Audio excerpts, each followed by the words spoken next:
Expo TV gwe mukutu kwe tuli yonna gy'osinzira okubanga otulaba olunaku olwaleero twagala okubanga tufollowinga emboozi emboozi ekwata ku mukyala awangalira Saudi Arabia era nga gy'asinzira okubanga akakkalabya emirimu gye yaweereza ssente era ennyumba ye gye yagula essaawa eno gye tuza okubanga tutematema eriko enkayana yagigula millions 3 era ng'omwami ono ye brother we atubuulidde emboozi eno era twafunyeeko n'oyo agambibwa okubanga yagula so agwena gy'osinzira okubanga otulaba ali ku Expo TV njagala okutegeeza nti bw'oba oyagala okubanga embeera eno gifollowinga bulungi kindly watch it because twagala tulabe nti bakadama bano sente zaabwe zibbibwa nnyo era naddala abantu abawangaalira wano abamu ku basingo baba na baganda baabwe but olunaku olwaleero baganda bw'ono omukyala ali e Saudi eyo sente ze yamala oziweereza era ne zigula bye zaagula ne zigula ennyumba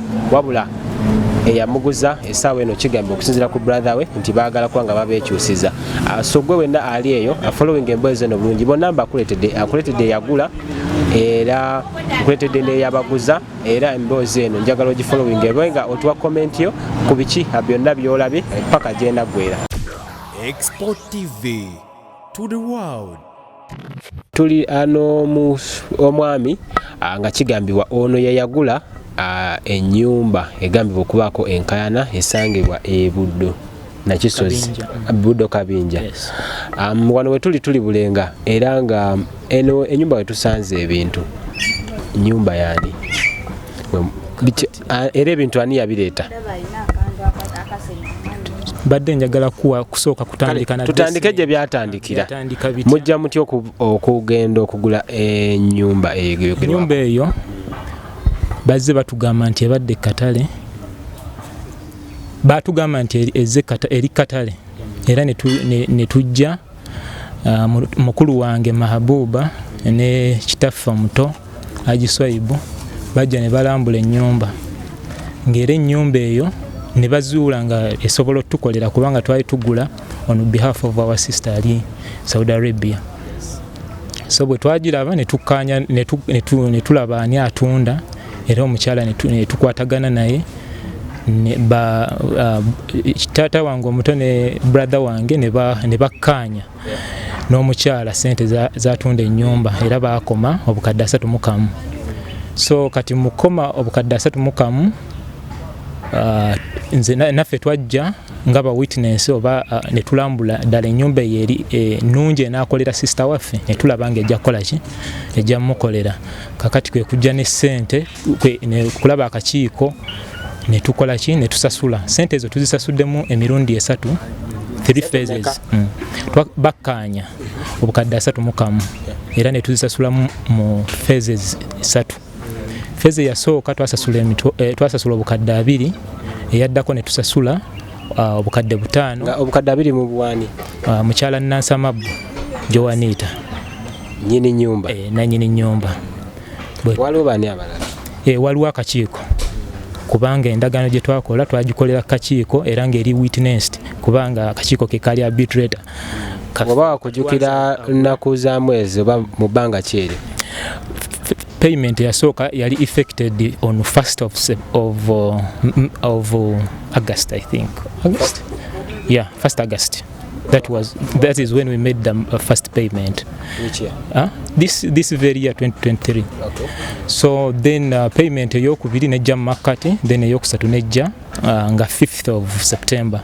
5th of September era ezo ssente omukyala yazifuniramu Equity Bank Kyengera branch. Era zi sente ndi sure nti zaali effected ku account here. So if you can keep track of her account, you can find that payment made. And even Equity Bank can give the footage nga tusasula sente ezo. Then so endagaano eyo gye twakola naye yali specifying nti bagenda tuwa ennyumba on 5th on that very date. Naye ne tugendayo kubanga payment twagikola mu budde bwa kawungeezi ne tukera ku macha. Chala yaliwo ku last payment. Yes, kubanga ya receiving sente mu Equity Bank era naziteka ku account ye milioni 6. First payment she was there because twali era tusasula ingeri ate tusobola kusasula sente muntu ataliye. Yayinako witness kusaidia. Witness wabanga first payment witness gwe yatuwa omukyala yali asula naye mu nyumba no yali mu nyumba ye naye kati ennaku zino agamba nti yali mupangisa but she was there. Era asobola omutunoonyeza so she was the witness. N'akakiiko ka witness nga kubanga byonna biri stamped biri signed. So mwafuna ku ndagaano yasooka kubanga yagamba endagaano esooka yaweebwa yamise mulamu we ali emasaka. Endagaano yasooka tugiina nga omwami we akkaanya n'omwami we nga amuguza omwami we bagamba taliiwo taliiwo current ate ffe twakkaanya na mwami we kasita yatuwa endagaano nti already esayiningiddwa bakkaanyiza wakati w'omukyala ne omwami we ne LC ne stamping era n'omukazi kati LC aliko omukyala yali witness kweri endagaano enkadde. So ekyo kyatuwagga ahead ne kwenne ey'okubiri kati ate ye person miliyoni 3 kubanga mu kusooka yes yaliwo kubanga endagaano payment yasookera payment endagaano eri gye tuyina payment esooka yagisayiningako era n'agikubako stamp on top. When you look at that agreement on top she stamped that agreement n'asayiningako era n'erinnya ku ndagaano eyo. So lwakuba nti sitambudde na mpapula ezo I would have shown you. Okay, there is sina problem. Nga tukyali ku nsonga ez'ettaka era nga njagala okuba nga nkutegeeza tuli wano ku poliisi y'ensangi era nga tuzze tulabe ensonga zino azigenda kuba nga ziggwerawa. Twakomye ku nsasula. Tukomye ku nsasula. Nadde nkugamba gye buvuddeko nti sente ezo tuzisasula mu feezi ezisatu. Sente zonna tote wamu yali miliyoni 3 so twasooka mu first phase twasasula miliyoni 2, phase ey'okubiri ne tusasula miliyoni 5, then final payment ne tukola miliyoni 6. Era final payment kyalo oyo yagireceivingira mu Equity Bank era kyenkakasa obulungi nti that payment was effected on her account. Ku payment esembayo I believe wabaawo kiraga nti byonna biwedde. Did you write anywhere? Ya confirming a receipt. Twali tulina n'owakakiiko na confirming a receipt of that payment. Era enkeera twali twakkaanya nti ayina tuwa enyumba at that kweyo date nakkiriza kubanga already kyekyawandikibwa mu ndagaano era enkeera kuba ebudde obutwabukola bwa kawungeezi ne tukeera enkeera ku nnyumba tusobole ogifuna. Twatuukira kakiiko so we twagera mu kakiiko ne bayita omukyalo oyo basobole otuwa ennyumba yaffe gye tusasudde kubanga twali tukoze final payment yatulina okureceiving property yaffe. So then obuzibu buvaawa? Obuzibu bwe buva nange nyinza obukubuuza kubanga ffe twasasula. I see the process yajja netambula bulungi. Then nebunya ate obuzibu ate buvaawa kati now I think the problem weva eviction. Omukazi yayagala okulemera mu nnyumba ne tutamanya ki ekyalimu ekyo kubanga mu ndagaano twakkaanya nga 5 agenda tuwa ennyumba yaffe 5 September n'atagituwa ne tugenda nga 6 mu kakiiko atuwe ennyumba yaffe ne bamukubira. Abakakiiko baamukubira abakakiiko baamukubira ne bamuyita naffe we twali ku ofiisi y'akakiiko asobole otuwa ennyumba ne tukkaanya n'agamba nti mumpeeyo ennaku 2 okutuuka nga 8th of September ndyoke mbawo ennyumba yammwe. N'agamba nti mbadde sina na wenteeka bintu naye nnoonya wenteeka ebintu. Ne tukkaanya anoonye ennyumba mwagenda okuteeka ebintu bye era ne tukkaanya ne ku kya rent oyo gwagenda okusasula ne tucontributing emitwalo 10 asobole okuva mu nnyumba. Olwo sente ziri lwaki ate mu contributing ku rent ng'ate mwe mumaze okugula ekifo?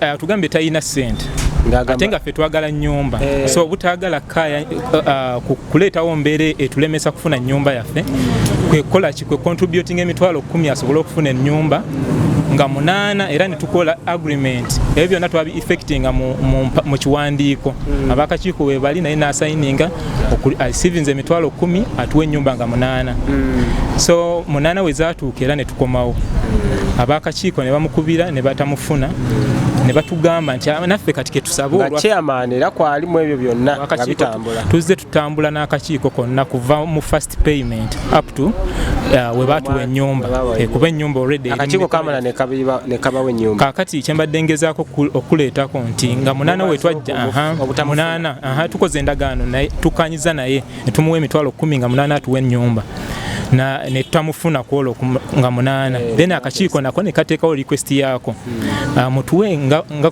paka lwakubiri tujja bbawo eki ennyumba naye ekyo kyensuubira lwali lwa 6 so kakati kakiiko nako ne kateekawo embeera eyo ne tutakkaanya ku eyo request y'akakiiko wabula naye ne tugamba era be balina otuwa ennyumba kuba twakolagana n'akakiiko so kati ne tugenda enkeera ne tukomawo ne jjajja waffe ne tubagamba nti biri mwabyogedde naye ne tutabikkaanyaako naye tubadde twagala ki nnyumba yaffe ne boogera ne bagamba twabagambye mutuwe paka lwakubiri ne tugamba kale ke tugende kubeera be balina otukola kyo tuwa access ku nnyumba yaffe so kati awo olwokubiri we lwatuuka ne tujja ne tulipootinga mu kakiiko ne bakubira omukyala ennamba ze nga zonna teziriiko ezimanyikiddwa nga lwe mugenda ku nnyumba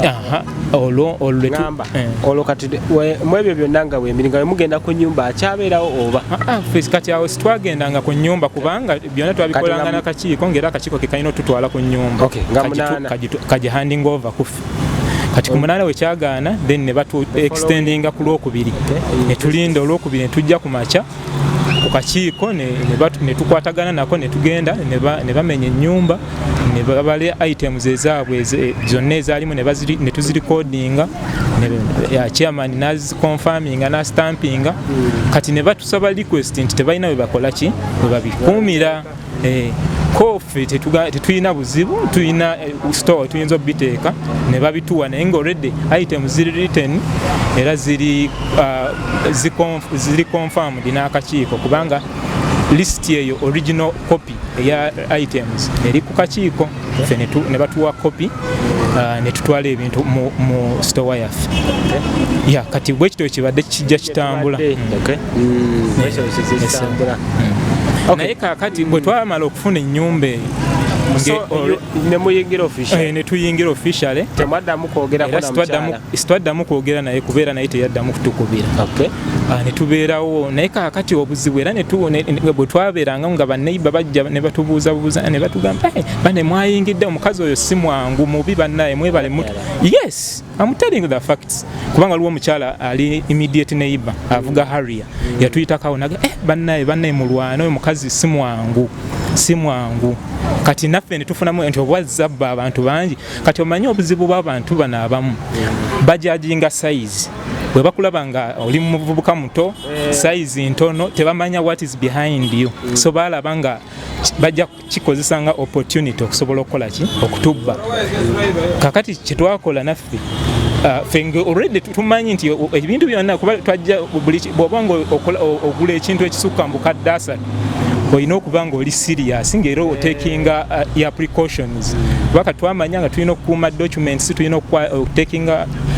shots we ziba zeetaagisa tulina okurecordinga videos we zeetaagisa era byonna tubiyina ng'omukazi areceiving sente zonna endagaano zonna ziri signed by the LOC n'atuguza kati byonna nga biri kiriya kati mpozi kyenalaba mu eviction omwo mukazi ono ngeri era nange nenzjanzuula baneiba kyabadde bagamba nti omukazi ono tadde mulungi gye tuli kuba mu nju ye twasangamu nga yagala tulemekesa ne tusangamu eby'eddagala bino ebyabasawo abaganda mindi biki nga byonna bisaasaanyiza kwegamba bwe munaayingira mu birabe mutye muleme kukwata ku ki baleme tuwa nnyumba naye byonna ne tubizi nga twamusasula sente ze zonna ne ziggwayo kati okuŋŋaanya ebintu bye ebyawongo byonna ne bikuŋŋaanyizibwa mu kakutiya era weebiri era ebintu bye byonna bijja mu bizibu atugambe mwalimu ssente mu nnyumba ye ekyo sikiinaako bukakafu kubanga zo tesitwalaba ku ssente sitwalaba ku ssente naye waba alina obukakafu LC ajja kukwatagana ne LC yatuwa ebintu bwe biba nga tebiriiko ku items eziri listed ajja kukwatagana na LC abasotinge issue eyo kati ate nze sinza giyingiramu eri wakati we na LC. Kiki osingira ddala kiki musingira ddala okwagala kati mwenga abambulako essaawa eno yennyini we twogerera kyetwagala ako percentage yange ya ssente so kati nze nkakasa nti obuzibu bwonna issue yonna eri raised eri wakati wa mukyala eyatuguza na LC kumubbako ssente naye kakati nange ojja kunsaasira nzaagula sijja kusomesa mukazi mukulu oyo butya bw'alina kukuuma ssente siyinza musomesa kubanze bwe nkuwa ssente netukkaanya netukola obuwandiike ngera ne ba witnesses webali nenkuwa ssente zonna zonsabye ne ziggwayo kati nze ate mpozi ng'agenda kunzigulako musango gwa butamuwa information butya bw'alina kukuuma ssente. Enkolaganayo ne LC eno essaawa eno wetwogerera ye eri etya? LC era kyensuubira byonna byekola ina bikola in my favor kubanga byonna nze mbikola na office yaabwe era kyonna any attempt gyekola ng'eri against me baba bagenda kuba sued. Yes kubanga byonna biyise mu office yaabwe byonna so confusion eri between LC n'atunda. Kale kati ku police wanale tuzigwe okolawo nga okolawo kikati nyiza gamba ninga witness wakati wa gundi wa LC kubanga LC bwe yankwasa ku bintu byayo era kati mbadde mbirese ne babakubira simanyi kyesiri sure ku kyo oba bajja naye ng'ebintu byabwe era enda behind nga official. Enyumba eyo mwatandika ogiberamu? Enyumba omukazi yagituwa ddatu era ne LC yagikonfaminga nti eri mikono gyaffe era tugiyina era tugisulamu. Kiki oyogera ekisembayo tumalirize ku byonna information gyenjagala okuwa abantu nti temutwala kintu lightly. Omuntu bw'aba nga strugglinze n'akwata miliyoni 10 mu mbeera eno gy'olaba nti economy eri wansi n'akwata miliyoni endala 10 ne ziwera 2 n'akwata miliyoni endala ne ziwera 3 ng'ate sinakindi mwana ali ku kyeyo kati oyo nze mba nja kufa n'omuntu ayagala omubba ali kunoonya ssente abeewo nga naye alina kyatandika bw'ate oyagala omubbe kati oyo nze mba nja kufa naawe. So relationship ne nini agula? Yes, relationship gye mulina? She's my sister. Yes, she's my sister. Kakati abantu balina okwegendeza oli akatono ng'okalidde bulungi so kuba kati bano balinga abayagala okuzannya omuzannyo baali balowooza nti balina baana bato bagenda kubanguyira okubabba naye kati balaba kikalubyemu balaba nga tebakyalina lugendo. Ali mu nsi ki? Ali mu Saudi Arabia. Export TV to the world.